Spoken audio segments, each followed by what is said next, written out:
Primary faith, அப்புறம் practical faith.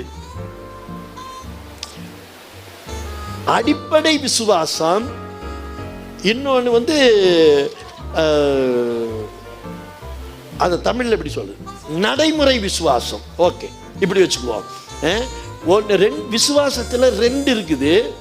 ஒன்று அஸ்திவாரம் இல்லைன்னா அடிப்படை விசுவாசம், இன்னொரு விசுவாசம் என்னங்க, நடைமுறை விசுவாசம். ஏன்னா நிறைய பேருக்கு அந்த விசுவாசம்னா என்னன்னே தெரியாது. அவனா கேட்டால் என்ன சொல்லுவாங்க, நம்ம படிக்கிறவர்கள் உறுதியும் காணப்படாத. அது என்னையா காணப்படாதவே, அது என்ன நம்பப்படாதது?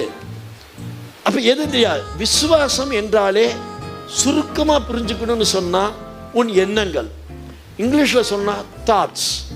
நீ எதை அதிகமாக நினச்சியோ அதுதான் விசுவாசம். எதை உறுதியாக நினச்சியோ அதுதான் விசுவாசம். ஒட்டு மொத்தமாக கணக்கு போட்டால் தாட்ஸ், எண்ணங்கள் தான் விசுவாசம் என்பது. ரைட், அது ஒரு பொதுவான கருத்து, ஜென்ரல் டிக்ஷனரி. ஆனால் விசுவாசத்தை ரெண்டாக பிரிக்கணும்.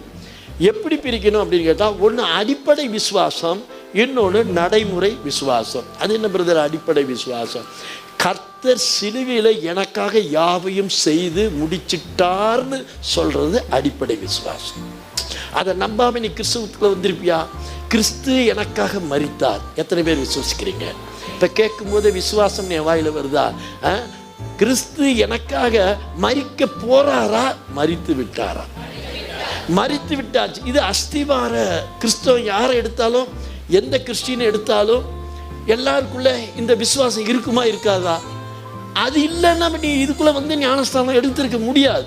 கிறிஸ்து எனக்காக சிலுவையில யாவையும் செய்து முடிச்சிட்டாருங்கிறது என்னுடைய அஸ்திவார விசுவாசம். Right, okay. இப்போ நான் விசுவாசத்துக்குள்ள இருக்கிறேன். ரைட், இப்போ நடைமுறை விசுவாசம் என்றால் என்ன? எனக்கு நல்ல ஒரு வீடு வேணும், கட்டாயம் கிடைக்கும். எனக்கு நல்ல ஒரு பைக் வேணும், நல்ல சட்டை வாங்கணும், நல்ல பேண்ட் சட்டையெல்லாம் போடணும், நிறைய காரியங்களை செய்யணும், நிறைய சம்பாதிக்கணும் என்பது நடைமுறைக்கான ஒரு விசுவாசம்.